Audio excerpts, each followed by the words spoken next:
moment comme celui-ci, ici ou ailleurs, qu'importe l'endroit, mais quand on vient dans la présence de Dieu, on vient dans l'atmosphère de Dieu. Et ce matin, on veut venir sentir l'odeur du ciel, l'odeur de la présence de Dieu, l'odeur du royaume des cieux. Alléluia. Parce que cette atmosphère-là, il va nous bénir. Alléluia. Et on veut vraiment dire, Seigneur, au travers de ces chants, au travers de tout ce qui va être fait, je veux venir dans cette atmosphère spirituelle. L'atmosphère, après, à l'extérieur, c'est autre chose. Et des fois, c'est compliqué. Mais quand on vient dans l'atmosphère de Dieu, alors c'est autre chose. Et ce matin, qu'on puisse dire, Seigneur, je veux venir sentir et voir combien tu es bon. Alléluia. Et me laisser toucher par toi. Amen. Seigneur, merci encore ce matin pour ta grâce. Merci de pouvoir être dans ta présence. Seigneur, merci parce que là où 2 ou 3 sont assemblés en ton nom, tu es au milieu d'eux. Seigneur, dans cette période d'été qui commence, Seigneur, et au-delà de tous ceux et toutes celles qui partent, qui reviennent, Seigneur, les congés, etc., etc., Seigneur, merci parce que toi, tu ne faillis jamais. Toi, tu es toujours présent. Tu ne sommeilles ni ne dors, nous dit ta parole. Et Seigneur, nous te disons merci parce que tu nous acceptes dans ta présence. Et nous voulons ce matin venir sentir et voir combien tu es bon, Seigneur. À toi soit la gloire. Merci pour pouvoir venir ce libre accès dans ta présence à cause du sang précieux que tu as versé. Alors, Seigneur, je te bénis encore ce matin. Tu bénis les enfants, tu bénis les petits bâtisseurs. Seigneur, à toi soit la gloire. Je te confie tout. Seigneur, nos cœurs et nos vies. Et je veux te dire encore ce matin, Seigneur, aide-nous à avoir un cœur bien disposé. Renouvelle en nous un esprit bien disposé. À toi soit toute la gloire ce matin. Je te bénis dans le nom précieux de Jésus. Amen. Amen. Amen. Amen. Ce matin, au travers des chants, on va parler et entendre parler de l'amour de Dieu. L'amour qu'il a pour nous et l'amour qu'on veut lui témoigner. Je ne sais pas quel est votre langage de l'amour, mais le Seigneur, lui, le connaît. Il vous connaît par cœur et il saura vous apporter tout ce dont vous avez besoin. Et il va aussi venir nous apprendre à mieux l'aimer ce matin. Et ça, c'est vraiment le désir de mon cœur, qu'on puisse mieux l'aimer, mieux lui apporter notre louange. Le premier chant, c'est « Offrons au Seigneur reconnaissance ».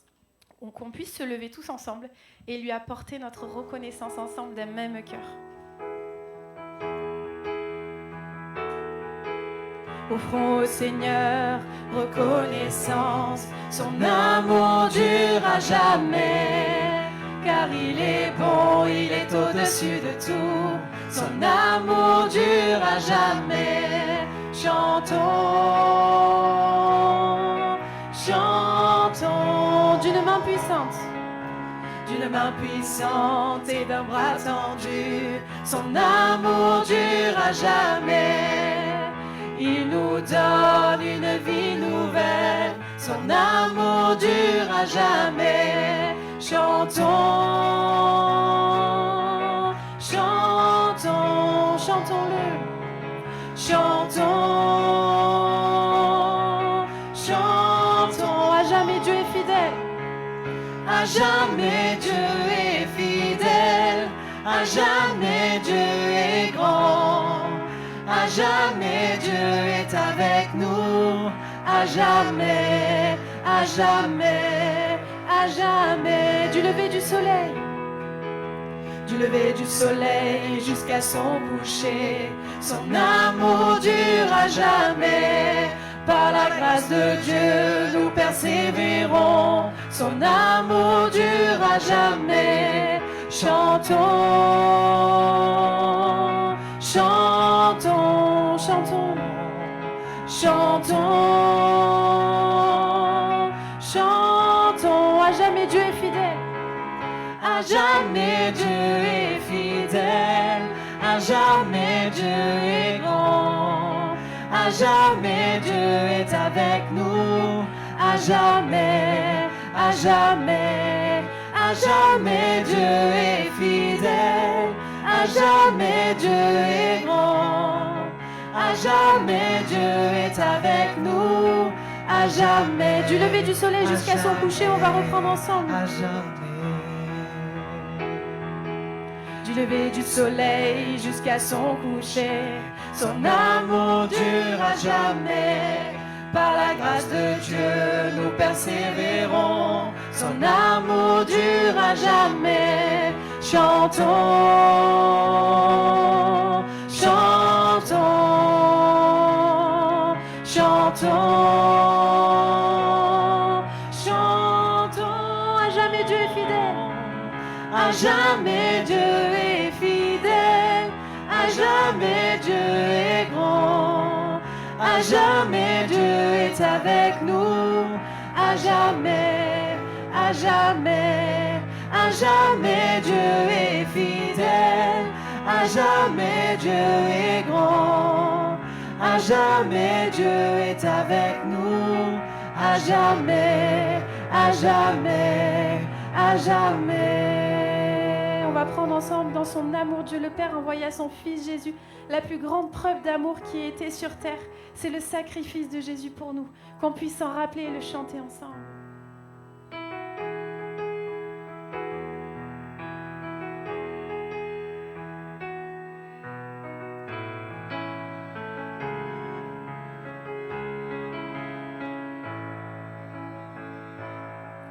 Dans son amour, Dieu le Père envoya son Fils Jésus pour accorder la lumière à tous ceux qui sont perdus. Il est descendu sur la terre, mais les hommes l'ont rejeté. Ils l'ont cloué au calvaire, mais Christ est ressuscité. Christ est roi, Christ est roi, Christ est roi, des rois. Christ est roi, Christ est roi, Christ est roi, des rois. Les croyants de tous les âges. Les croyants de tous les âges portent son nom sur leur cœur. Dans l'épreuve, ils gardent courage, car leur Dieu est un sauveur. Ils vont par toute la terre annoncer le Fils béni, fiers de porter leur bannière sur laquelle il est écrit. Christ est roi, Christ est roi, Christ est roi, des rois. Christ est roi, Christ est roi, Christ est roi, des rois. Un jour les chrétiens du monde seront rassemblés par lui. Ils sortiront de leur tombe, car en lui ils ont la vie. Ils formeront un royaume, la terre sera leur pays. Leur hymne sera un psaume à la gloire du Messie. Christ est roi. Christ est roi, Christ est roi, Christ est roi, des rois. Christ est roi, Christ est roi, Christ est roi, des rois. On va reprendre un jour les chrétiens du monde. Je ne sais pas si vous comprenez, mais pour moi ces paroles ont vraiment du sens, parce que je me dis, Seigneur, tu as peut-être pris quelqu'un, mais en fait je sais que je le retrouverai là-haut, parce que on va être tous ensemble réunis dans son ciel de gloire. Et ça, c'est l'espérance magnifique que le Seigneur nous offre, que vous puissiez le croire ce matin de tout votre cœur.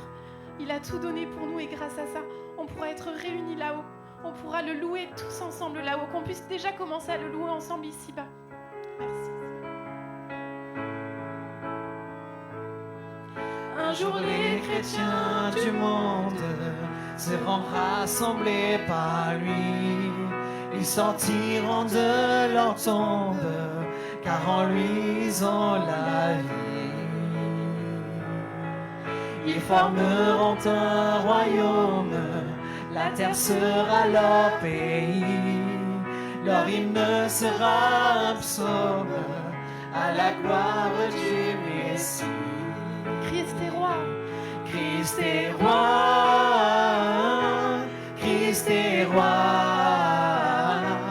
Christ est roi, des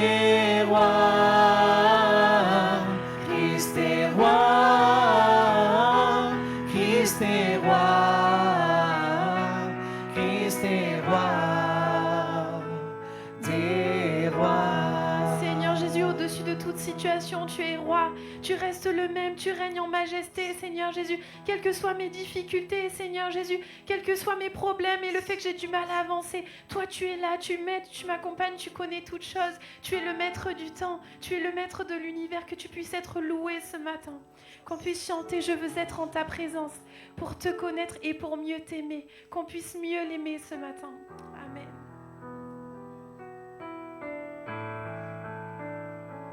Je veux être en sa présence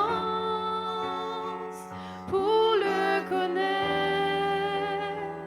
pour mieux l'aimer. Je veux être en sa présence pour découvrir le Dieu d'éternité. Je veux être en sa présence, car j'y retrouve la liberté. Je veux être en sa présence, rien dans ce monde ne peut la remplacer. Je veux être en sa présence pour le connaître, pour mieux l'aimer. Je veux être en sa présence pour découvrir le Dieu d'éternité.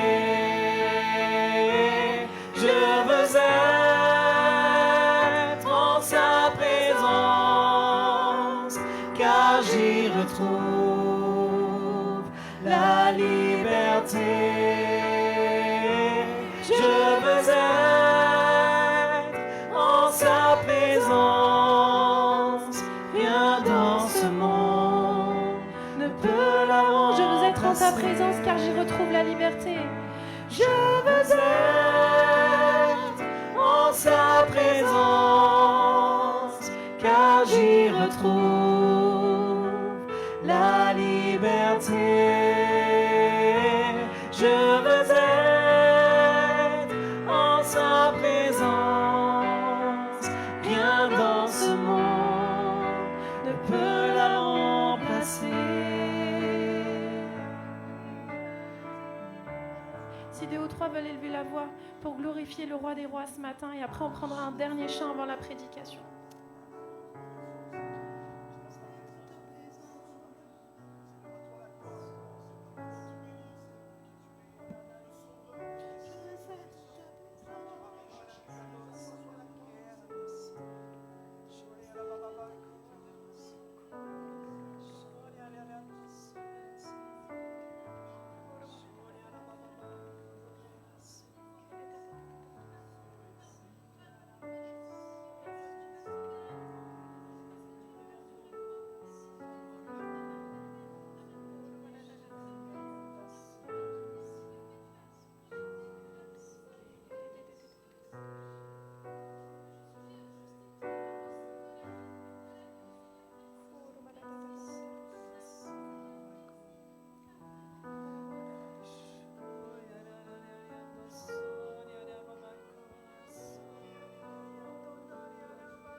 Jésus, qui est comparable à toi, tu es tout pour moi. J'ai besoin de toi et tu es toujours le même, qu'on puisse le chanter avant d'entendre la parole de Dieu ce matin.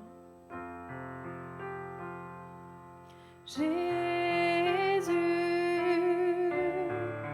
qui est comparable à toi. Jésus, tu es tout pour moi.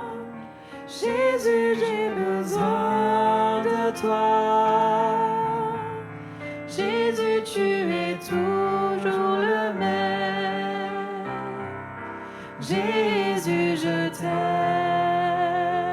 Encore une fois.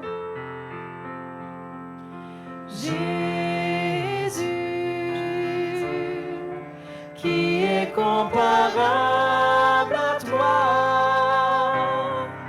Jésus, tu es tout pour moi. Jésus, j'ai besoin de toi.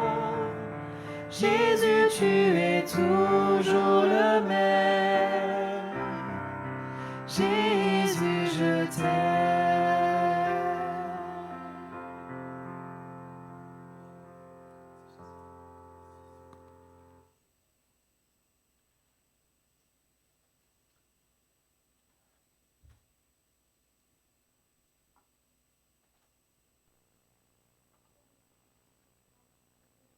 Gloire à Dieu.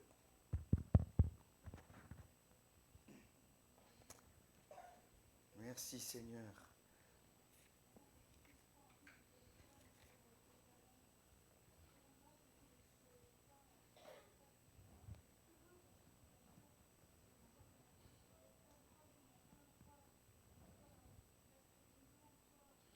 Gloire à Dieu.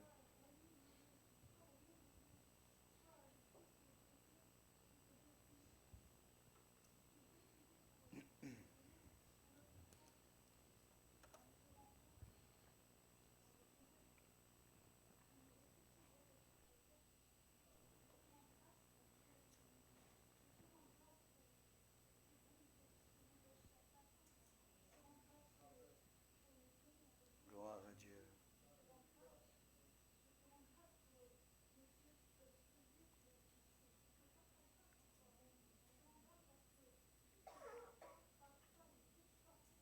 Amen.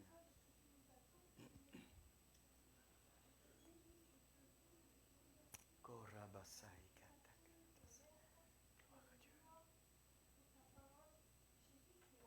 Gloire à Dieu.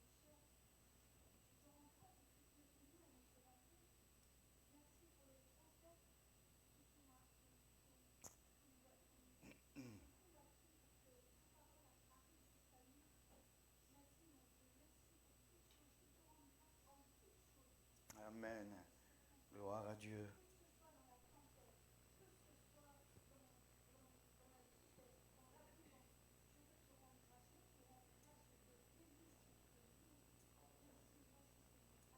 Amen. Amen, ça veut dire ainsi soit-il, ça veut dire je suis d'accord. Ça va? Vous allez bien? Merci Seigneur pour ta présence. Il y a quelques dimanches de cela, c'était le dimanche 11 mai, ça remonte, c'est le dernier message que j'ai apporté un dimanche matin. Alors je ne vais pas vous demander de quoi ce que j'ai dit, parce que des fois on ne se rappelle pas ce qu'on a mangé à midi. Et j'avais parlé sur l'habitude. Je ne sais pas si vous vous rappelez, sur l'habitude, qu'on venait, souvent on pouvait venir par habitude et puis il n'y avait rien qui se passait. Et on avait pris des exemples. Vous allez comprendre pourquoi je parle de ce message-là. On avait pris des exemples. Et entre autres, j'avais pris cet exemple de Zacharie. Je ne sais pas si vous vous rappelez, Zacharie, c'est dans l'évangile de Luc. Zacharie, c'est le papa de Jean-Baptiste. Zacharie était avancé en âge et il faisait selon l'ordre, il allait dans le temple offrir le parfum. Et c'était une habitude tout simple, puisque rien ne se passait. Et quand il va rentrer dans le lieu saint pour offrir le parfum, il y a l'ange Gabriel qui va lui parler. Ce n'est pas une vision, l'ange va lui apparaître et il va lui dire exactement ce qui va se passer. Ta femme, Élisabeth, qui est avancée en âge et qui est stérile, sera enceinte, elle enfantera un fils, tu lui donneras le nom de Jean-Baptiste, etc. etc. Et Zacharie a douté, il dira tu seras muet. Et Zacharie est resté muet pendant 9 mois.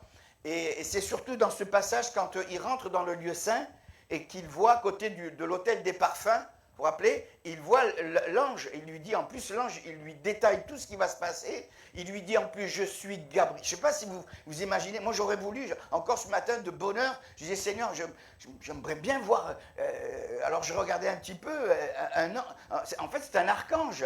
Hein, c'est encore plus haut, là, et c'est des créatures célestes puissantes et grandes. Et je dis, Seigneur, je voudrais bien voir Gabriel, moi, un ange. Hein, c'est au-dessus des anges.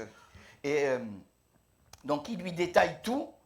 Et malgré cela, il doute. Et c'est à partir de là que Dieu, alors que j'étais en train de vous prêcher là, sur le fait de faire attention aux habitudes, que Dieu a mis sur mon cœur de vous parler du tabernacle. Et depuis, j'ai réfléchi sur le tabernacle.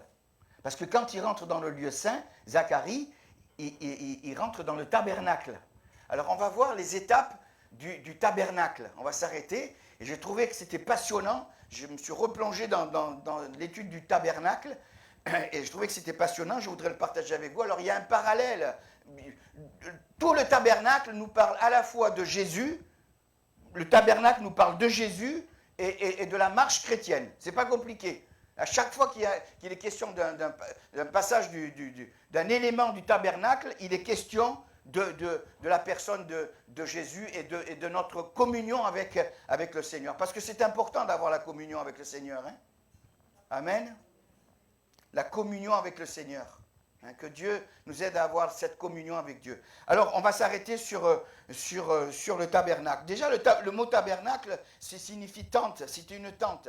Et dans Exode chapitre 25, versets 8 et 9, Dieu a décidé de vivre au milieu de son peuple.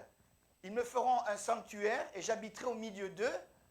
Vous ferez le tabernacle et tous ses ustensiles d'après le modèle que je vais te montrer. Donc il s'adresse là à Moïse quand il est sur la montagne. Et Dieu décide, déjà rien que là, Dieu décide d'habiter au milieu de son peuple. Comme nous ce matin. Ouh.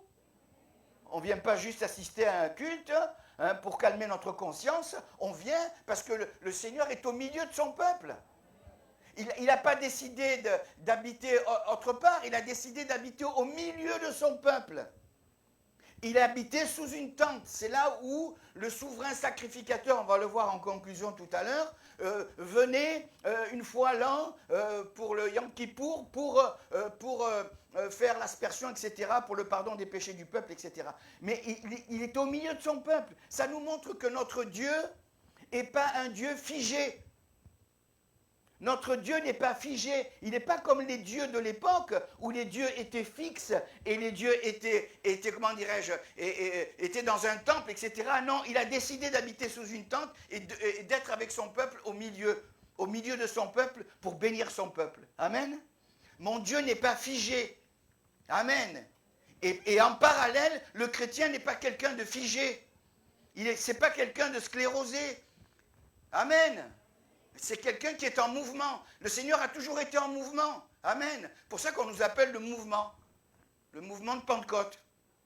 Parce que Dieu est en mouvement. Dieu est toujours en action. Amen. Et quand je repensais, alors que je pensais déjà juste à cette petite pensée là, Apocalypse chapitre 2, verset 1er, il est dit que pendant toute la période de l'histoire de l'Église, depuis la première période qui correspond à l'Église apostolique jusqu'à notre période, le Seigneur est en mouvement. Il n'est pas figé. Dieu n'est pas figé. Amen. Et parce que je suis de sa nature, je ne suis pas figé. Amen.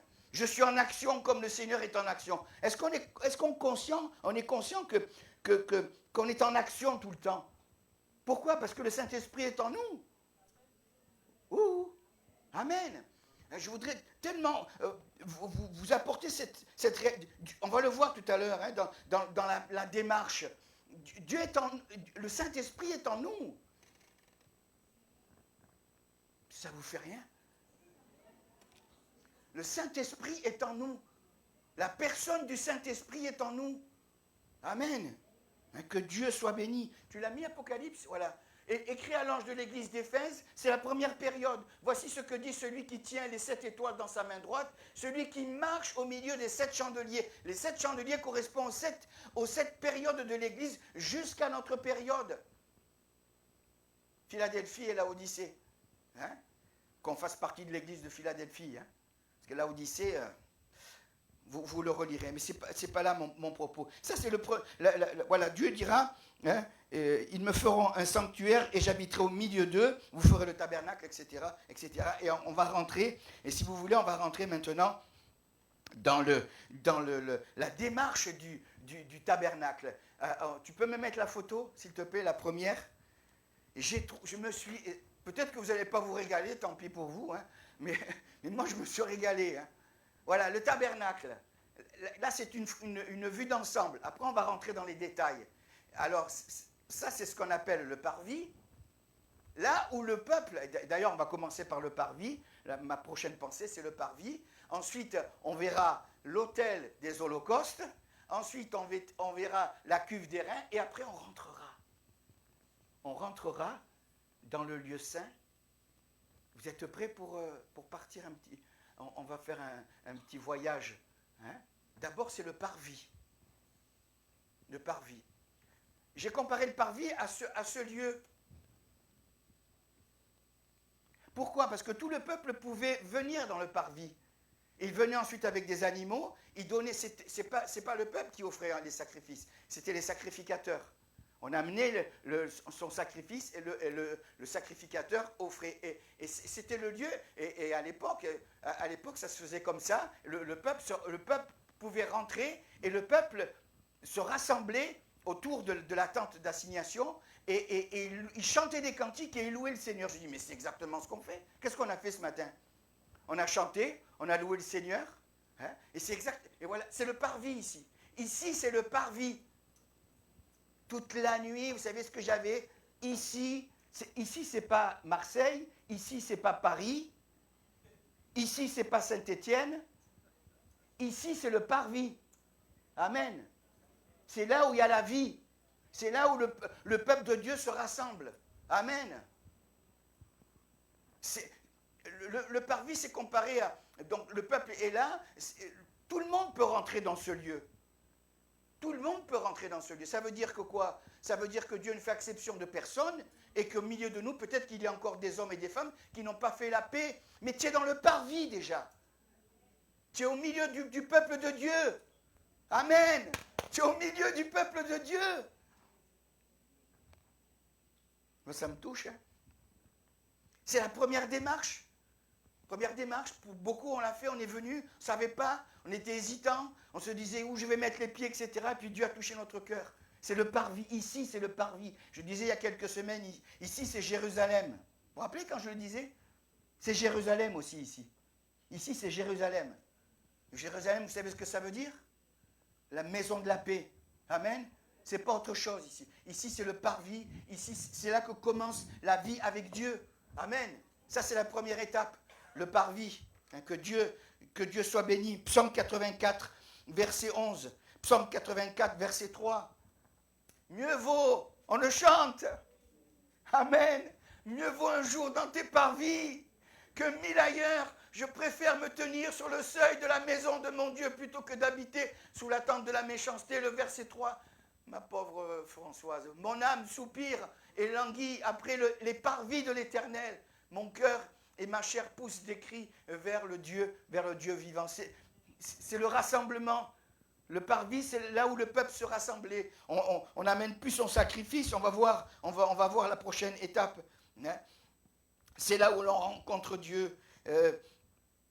C'est là où Dieu décide de marcher avec son peuple. Ensuite, juste après, tu peux me remettre la photo, s'il te plaît? Juste après,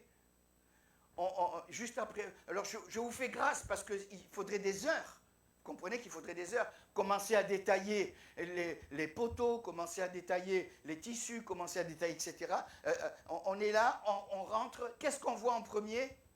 Et je dis, mais c'est vraiment la démarche chrétienne. Excusez-moi si je me répète, mais c'est vraiment la démarche chrétienne. Qu'est-ce qu'on voit dès qu'on ouvre? Vous y êtes là? Vous rentrez avec moi? J'ouvre. Hop. Qu'est-ce qu'on voit? Qu'est-ce qu'on voit là? L'autel des sacrifices. Ça, c'est le départ. D'abord, on est là, et l'autel des sacrifices, vous savez, ça nous parle de quoi? De qui? De Jésus. Jésus, c'est le sacrifice parfait. Amen. Et tout démarre de là. Hein. Tout démarre de là. S'il n'y a pas l'autel des sacrifices, tout le reste n'a aucune valeur. Tout prend de la valeur à partir du sacrifice. Les gens, je le disais, ils apportaient l'agneau, ils apportaient et ensuite le sacrificateur égorgé, et il le mettait sur l'autel des holocaustes ou l'autel des sacrifices. C'est vraiment l'image de la croix. Alors j'ai fait une étude, j'ai recherché. Moi, je me régale à chercher comme ça. Et un des commentaires disait que l'autel des holocaustes était très léger. Alors après, on va s'arrêter sur le sacrifice, mais il était très léger. Et la raison, c'est que c'est encore un parallèle avec Jésus, c'est que le fardeau du Seigneur n'est pas lourd. Amen. Matthieu chapitre 11, versets 28, 29 et 30. Qu'est-ce que dit Jésus dans Matthieu chapitre 11? Venez à moi, vous tous qui êtes fatigués et chargés, et je vous donnerai du repos. Prenez mon joug sur vous, car je suis doux et humble de cœur, car mon joug est doux et léger. Et la particularité, tu peux me remettre là? Ah pardon, il faudrait un double écran là, comme... La particularité de l'autel des holocaustes, c'est qu'il était léger. Et le fardeau du Seigneur, il n'est pas lourd. Il n'est pas lourd. Hein? Amen. Je suis doux et humble de cœur. Que Dieu... Alors ça nous parle bien sûr du sacrifice parfait du Seigneur. D'ailleurs, il n'y a qu'un autel. Il n'y a qu'un autel. Il n'y en a pas 36. Pourquoi? Parce qu'il n'y a qu'un sacrifice qui est valable. C'est celui de Jésus. Amen. Que Dieu soit béni et glorifié. Exode chapitre 29, versets 38 et 39. Et là, vraiment, ça nous parle de Jésus. Regardez, voici ce que tu offriras sur l'autel, 2 agneaux d'1 an, chaque jour. Le Seigneur, c'est chaque jour, hein? Non? Ou que le dimanche matin? Verset 39, tu offriras l'un des agneaux le matin et l'autre agneau entre les 2 soirs. Tous les jours, il y avait l'agneau qui était offert. Tous les jours, je suis en contact avec l'agneau. Amen. Pour revenir à Jean-Baptiste, tiens, ça me traverse l'esprit. Jean-Baptiste pouvait dire, voici l'agneau de Dieu qui ôte le péché du monde. Et tout passe par le sacrifice. Tout passe. Vous allez voir, je ne veux pas anticiper, mais il y a un lien. Il y a un lien entre le sacrifice et la cuve des reins. Il y a un lien entre le sacrifice et l'autel des parfums. On va y venir. Il y a un lien à chaque fois, parce que tout passe par le sacrifice. S'il n'y a pas le sacrifice dans notre vie, de la marque, tout à l'heure tu parlais de la croix, mais s'il n'y a pas la croix, s'il n'y a pas le sacrifice, on peut faire tout ce qu'on veut, il n'y aura rien du tout. On doit tous passer par la croix. Amen. Amen. C'est la croix, c'est la prédication de la croix qui nous ouvre tout le reste, toute notre marche avec le Seigneur. Ce n'est pas mon intelligence, ce n'est pas ma connaissance, ce n'est pas ChatGPT, c'est le contact avec Jésus qui m'ouvre. C'est de réaliser la prédication de la croix, c'est de réaliser le sacrifice, c'est de réaliser l'Holocauste, c'est de réaliser la mort et la résurrection de Jésus qui m'ouvre tout le reste dans ma vie chrétienne. Amen. Ils offraient un agneau à chaque fois. Donc il est question là de l'autel unique. Dans cet autel, on voit pas bien. Hein, on n'a pas pu avoir juste l'image de l'autel. Mais là aussi, dans l'autel, il y a là, on ne le voit pas, il y a 4 cornes. 4 cornes. Et ces cornes symbolisent aussi la crucifixion de Jésus. Les cornes, c'est les cornes du taureau. Et dans la parole de Dieu, les cornes, ça nous parle de la puissance de la croix, de la puissance du sacrifice de Jésus. Le taureau, c'est puissant, et c'est ce qui se symbolise dans la parole de Dieu. Ensuite, il est question de ces 4 cornes, c'est-à-dire les 4 points cardinaux. Ça veut dire quoi? Ça veut dire que le Seigneur ne fait exception de personne, et Jésus dira, allez partout, le monde, toutes les nations, faites de toutes les nations. Il n'y a pas une nation qui ne doit pas être évangélisée, il n'y a pas une nation qui ne doit pas être touchée. Vous savez ce qui se passe en ce moment? Il y a des conflits. Mais Dieu aime toutes les nations. Hein. Des fois, ce n'est pas évident. Hein. Sinon, ce n'est pas un Dieu d'amour. Hein. Tout à l'heure, Gaëtan a parlé de l'amour de Dieu, mais Dieu est amour avant toute chose. Il n'aime pas ce que l'homme fait. Il n'aime pas ce que je fais. Vous ne faites rien, mais moi, je fais. Il n'aime pas ce que je fais. Mais il aime qui je suis. Et il sait que quand je m'humilie, eh bien, il me pardonne. Vous voyez? Et ça, c'est bon pour toutes les nations, pour tous les peuples, pour toutes les races. Et ces 4 cornes correspondent aux 4 points cardinaux où l'Évangile doit gagner et aller toujours un peu plus loin. Amen. C'est le sacrifice parfait du Seigneur. 1 Corinthiens chapitre 2, verset 2, Paul dit « Je n'ai que la pensée de Jésus-Christ et de Jésus-Christ crucifié. » Tout à l'heure, tu parlais de la croix. Il n'y a que la croix. S'il n'y a pas la croix, si on enlève la croix du christianisme, il n'y a plus rien. Il n'y a plus rien. Allez, on va un peu plus loin, un peu plus vite. Juste après, il y a la cuve d'airain. La cuve d'airain, en priorité, donc c'est une cuve, on va rentrer dans le détail tout à l'heure, quoi qu'on peut le souligner, et qui était faite avec le miroir des femmes. Ça veut dire qu'à chaque fois que le sacrificateur, une fois qu'il a offert le sacrifice, il va se laver les mains et ensuite il va rentrer dans le lieu saint. Et ça nous parle de purification. Et la première des choses, le premier symbole dans la cuve d'airain, c'est le Saint-Esprit. L'eau est comparée, le Saint-Esprit est comparé à de l'eau. À l'eau. Jésus dit dans Jean chapitre 7, verset 37, le dernier jour, le grand jour, le dernier jour, il dira, si quelqu'un a soif, qu'il vienne à moi et qu'il boive, et des fleuves d'eau vive couleront de son cœur, de son sein. Il dit cela de l'Esprit que devaient recevoir ceux qui croiraient en lui, parce que le Saint-Esprit n'était pas encore venu. L'eau, d'abord, c'est la parole de Dieu. C'est le Saint-Esprit, la personne du Saint-Esprit. Et je ne peux pas, frères et sœurs, je disais le lien, je ne peux pas vivre la dimension de l'esprit si je ne passe pas d'abord par le sacrifice. Le sacrifice est lié à la dimension de l'esprit, au Saint-Esprit. Le Saint-Esprit se manifeste que quand il y a le sacrifice, que quand il y a la croix, que quand il y a la crucifixion. Paul disait, Galates chapitre 2, verset 20, « J'ai été crucifié avec Christ. Et si je vis, ce n'est plus moi qui vis, c'est Christ qui vit en moi. » Je ne peux pas connaître la vie de l'esprit si je ne passe pas d'abord par l'autel des holocaustes, l'autel des sacrifices, si je ne réalise pas, et si je ne mets pas ma vie sur l'autel du sacrifice. Là, oui, je serai utile dans le domaine de la vie de l'esprit. Mais s'il n'y a pas cette dimension-là, s'il n'y a pas cette étape-là, donc avant chaque intervention, Exode chapitre 30, verset 18, juste pour vous donner la cuve d'airain, ça veut dire quoi? Ça veut dire qu'avant chaque réunion dans ce lieu, c'est ça, ça veut dire, frères et sœurs. Ça veut dire ça. Ça veut dire que je me prépare. Quelle que soit la réunion. Quelle que soit la réunion. Je ne viens pas comme ça avec la fleur au fusil. On va le voir tout à l'heure avec la tenue du sacrificateur. Je me prépare. Et quand je me prépare, c'est autre chose. Là, je connais la dimension de l'esprit. Mais s'il n'y a pas une préparation, vous savez, les paroles, mais s'il n'y a pas la préparation, ça sonne creux comme un airain, la cuve d'airain.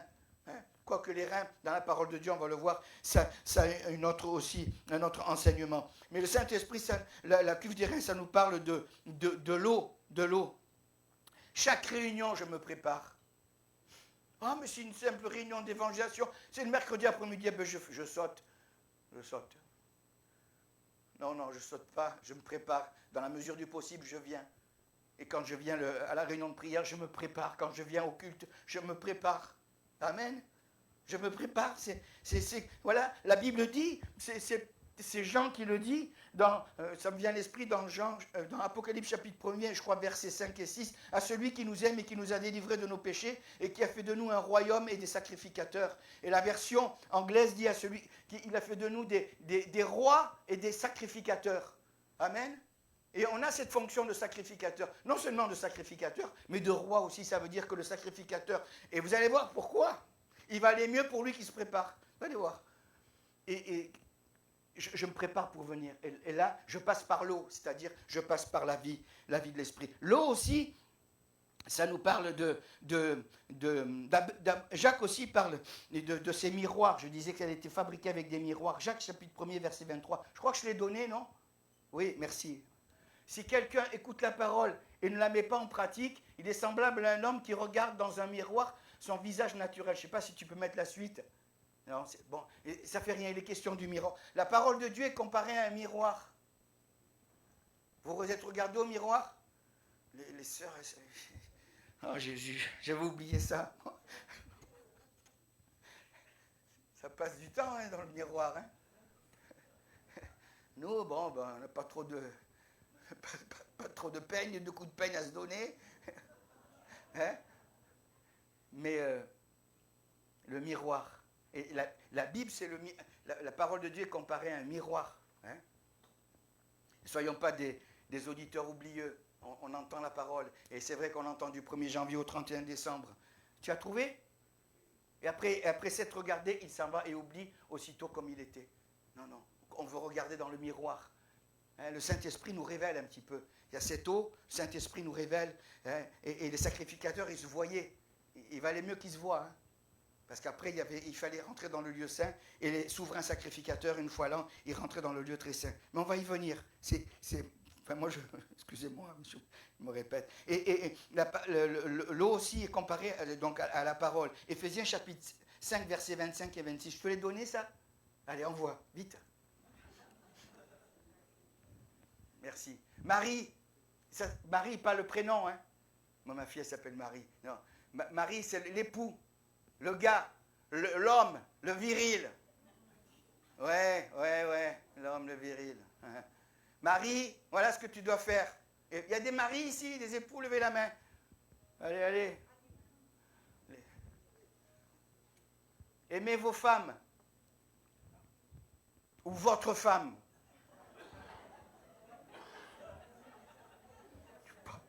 Pourquoi ils mettent vos femmes? Oui, il s'adresse au mari, oui, merci patron.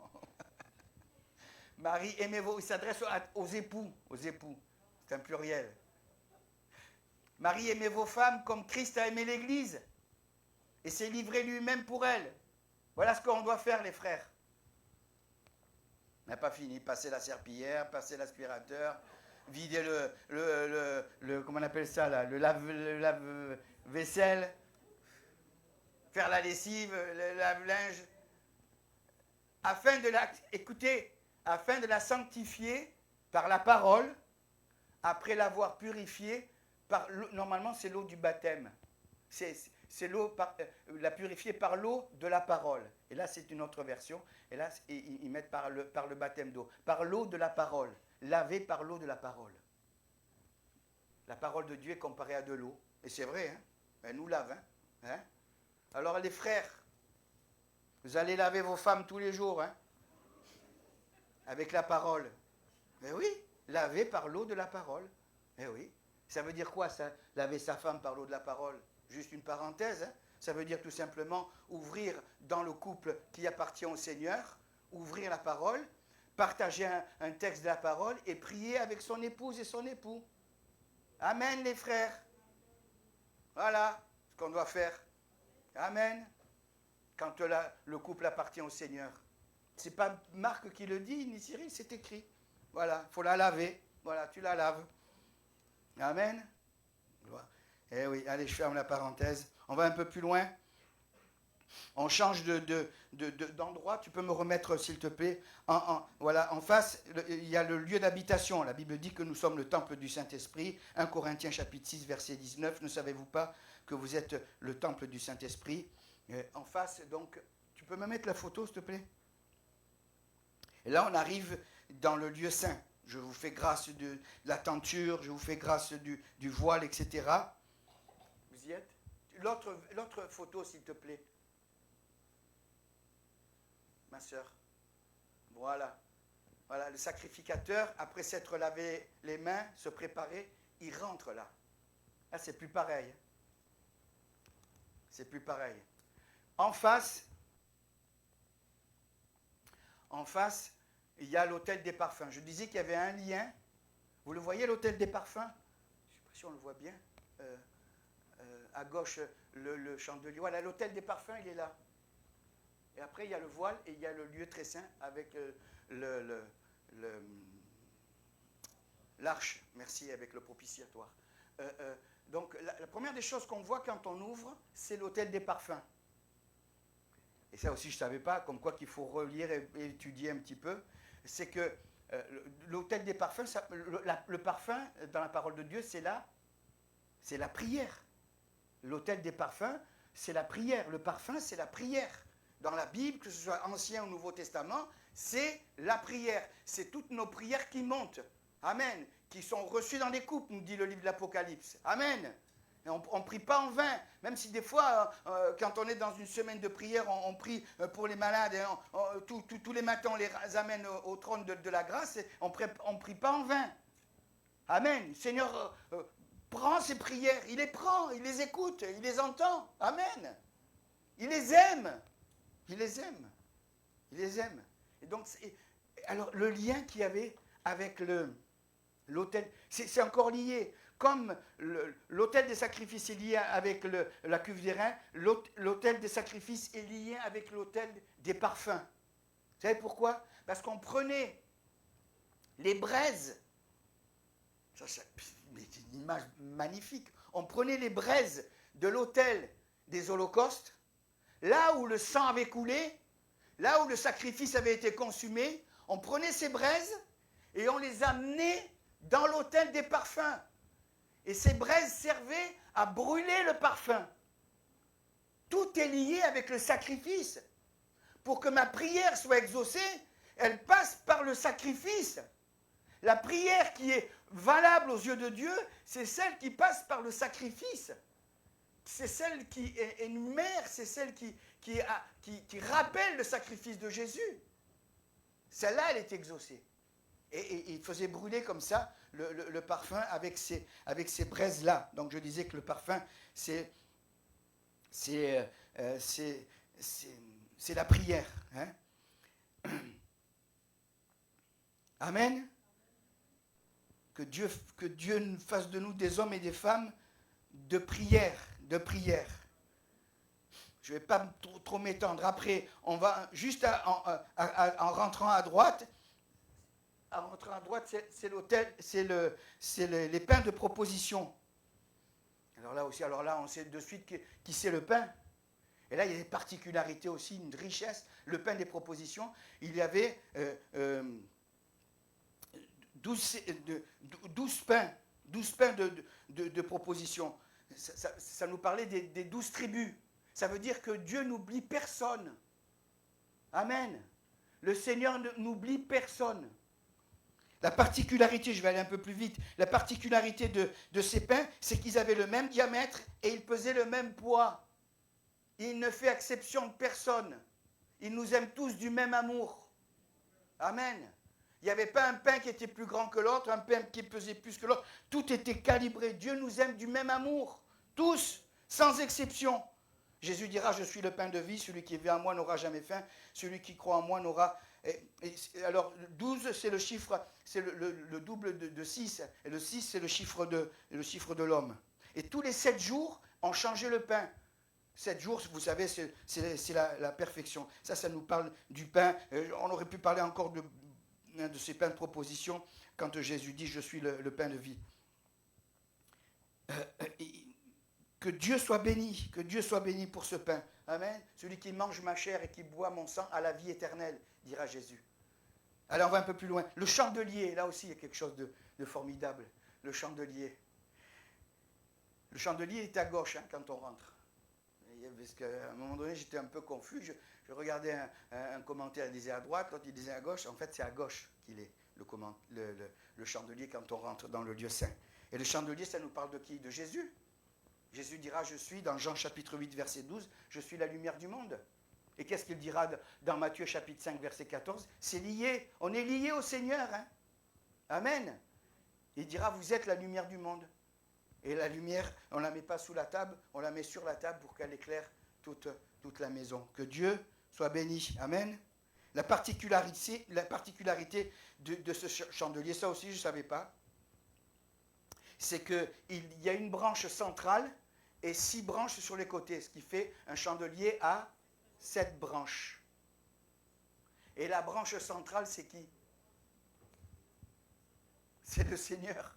La branche centrale, à partir de la branche centrale, les autres branches, elles partent. Et cette branche centrale, c'est Jésus. Jésus, c'est le centre. Amen. C'est le centre de tout. Gloire à Dieu, c'est le centre de tout. Il doit être le centre de ta vie. Amen. Je disais tout à l'heure dans Apocalypse chapitre 2 et chapitre 3, il marche dans tout, il est au centre de tout. Dans toutes les comment dirais-je, les périodes de l'histoire, c'est Jésus qui est au centre. Amen. D'ailleurs, on le chante, Jésus soit le centre. Hein. Et l'ornement du centre, c'est des sculptures en amandier. Je ne savais pas ça, l'amandier. Et vous savez, l'amandier dans la parole de Dieu, c'est le premier arbre qui fleurit. Je ne sais pas si vous avez vu ça, même chez nous. En janvier, déjà, les amandiers fleurissent. On est d'accord? Hein? Donc, il est question de résurrection, il est question de nouvelles saisons. Hein? Il symbolise, en hébreu, il symbolise la vigilance. La racine hébraïque, c'est que Dieu veille. Il est au centre. Amen. Il peut y avoir tous ces événements, et on sait tout ce qui s'est passé encore cette nuit, mais Dieu veille. Il veille sur sa parole pour l'accomplir. Amen. Il veille sur son peuple. Il veille sur ses enfants. Amen. Hein, que Dieu soit béni. On va maintenant dans le lieu très saint. Aïe, aïe, aïe. Alors, dans le lieu très saint, là, j'y vois vraiment une attitude qu'on doit avoir, frères et sœurs. Tout à l'heure, je parlais de se laver, etc., avant de rentrer dans le lieu saint. Mais le lieu très saint, c'est encore pire. Il rentrait une fois par an pour le grand pardon. Et il avait tout un rituel à faire. Et vous savez qu'il se dépouillait les sacrificateurs, on passe parce qu'il y a toute la tenue des sacrificateurs, mais il se dépouillait de tout et il rentrait juste avec un fin lin. Il rentrait avec un fin lin. Et ça nous montre que, il faut que je le dise, tant pis, hein, tant pis, je me fais licencier. Ça veut dire quoi? Ça veut dire que quand on vient dans la maison de Dieu, on est devant, frères et sœurs, on est devant Dieu là. On est devant Dieu. C'est pas peace and love, c'est pas tout le monde dit. Non, non, on est devant Dieu.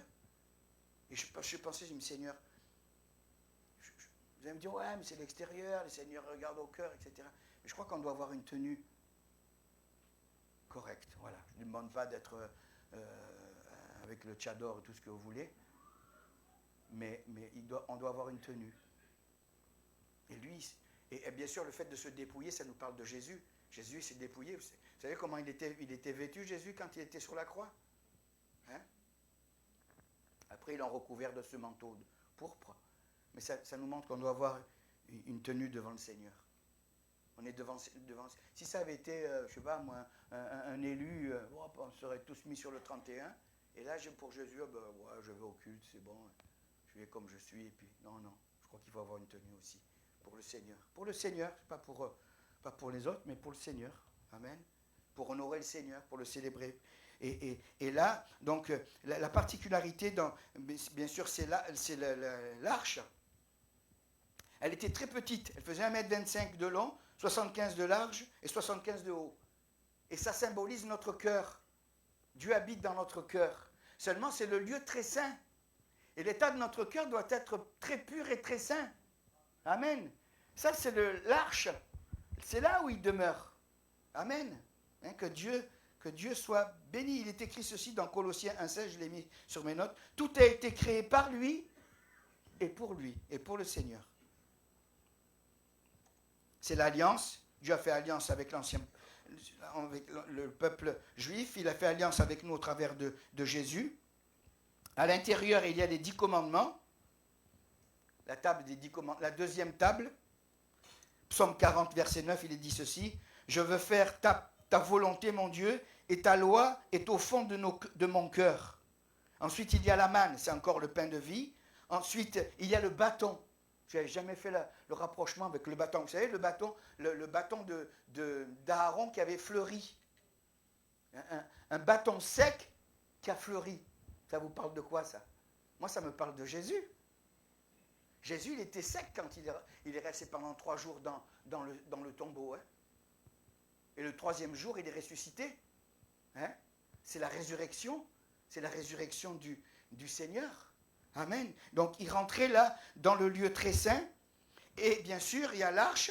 Et dessus, il y a le propitiatoire. Qu'est-ce que c'est ce mot scientifique? Le propitiatoire, c'est tout simplement le couvercle. Il était en or pur, fait d'une seule masse. Et il y avait ces 2 chérubins.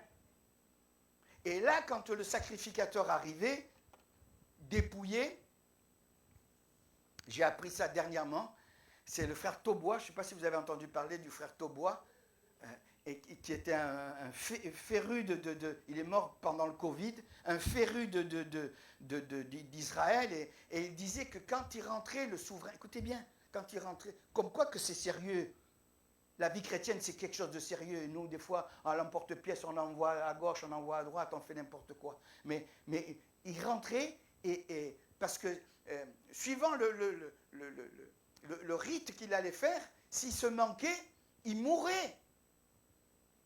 Il fallait qu'il soit impeccable. Et lui, il aspergeait de sang, on va chanter le sang, hein, il aspergeait de sang tout le propitiatoire. Les chérubins étaient aspergés de sang, le couvercle était aspergé de sang. Et c'est là que Dieu se manifestait, c'est là que Dieu donnait son accord. Et les historiens racontent qu'ils attachaient, écoutez bien, ils attachaient, c'est le sérieux ça, c'est le sérieux. Ils attachaient le souverain sacrificateur, moi ça me touche, ils l'attachaient parce que si le gars il se manquait, il mourait, et il fallait qu'il le tire. Ils ne rentraient pas dans le lieu très saint, ni dans le lieu saint, ils le tiraient de dehors s'il mourait. D'où l'importance d'être sérieux avec les choses de Dieu. Le divin souverain sacrificateur, c'est Jésus. Souverain, nous on n'est que des sacrificateurs. Mais quand même. Et le gars, il ne fallait pas qu'il se manque. Hein. Il ne fallait pas qu'il se manque. Je me dis, heureusement qu'on n'est plus sous la loi, parce qu'alors les églises ne seraient pas trop nombreuses. Hein. Avec tous les manquements qu'on a, quoi que j'ai.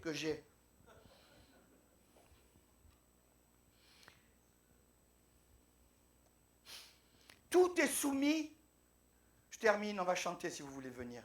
Tout est soumis au sang. Frères et sœurs, tout est soumis au sang. Le Seigneur voit nos imperfections, mais il voit quoi? Vous savez ce qu'il voit là sur l'église? Il voit le sang de Jésus. Heureusement, Seigneur, que tu vois le sang. Hein. Parce que s'il n'y avait pas... vous savez, s'il n'y avait pas le propitiatoire, il y avait un commentaire qui disait que s'il n'y avait pas le propitiatoire, il y aurait destruction. Vous me suivez? S'il n'y a pas le couvercle, le couvercle qui est rempli de sang, qui n'avait que la caisse, sans le couvercle, ça serait tout détruit, tout serait détruit. Mais c'est parce qu'il y a le couvercle, c'est parce que le souverain sacrificateur verse le sang. Alors, bien sûr, c'était le sang des animaux, mais maintenant, c'est le sang de Jésus. C'est le sang de Jésus. Lui, il a traversé le lieu saint, il a traversé le lieu très saint. Il est parfait. Et nous, on se chipote pour des queues de cerises.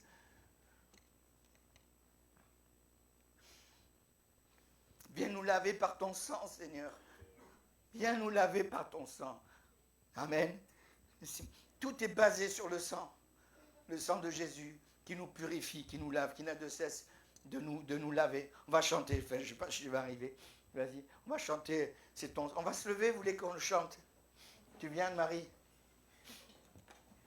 C'est ton sang qui purifie. Amen. C'est pas autre chose. C'est pas mes bonnes œuvres, mes capacités, mon vocabulaire. C'est ton sang.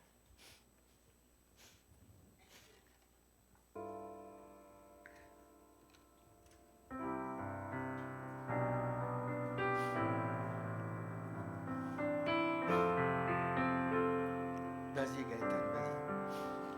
C'est ton sang qui purifie, c'est ton sang qui donne la vie, c'est ton sang qui a coulé, oui ton sang précieux m'a racheté, je suis plus blanc que la neige, oh Jésus, toi l'agneau immolé.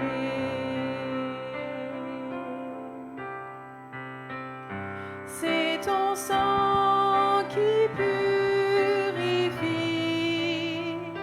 c'est ton sang qui donne la Demande aux frères de s'approcher. Les frères désignés, approchez-vous. C'est ton sang qui a coulé, oui ton sang précieux m'a racheté, je suis plus blanc que la neige, oh Jésus, toi l'agneau immolé. On reprend une dernière fois. C'est ton sang qui purifie, c'est ton sang qui donne la vie, c'est ton sang qui a coulé, oui ton sang précieux m'a acheté, je suis plus blanc que la neige, oh Jésus,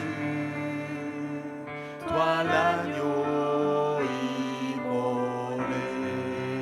Amen, amen, amen. Mon frère de prier s'il vous plaît pour ce bain, merci. Alléluia Jésus, merci Jésus. Alléluia, oui, amen, amen. Merci Jésus. Merci Jésus.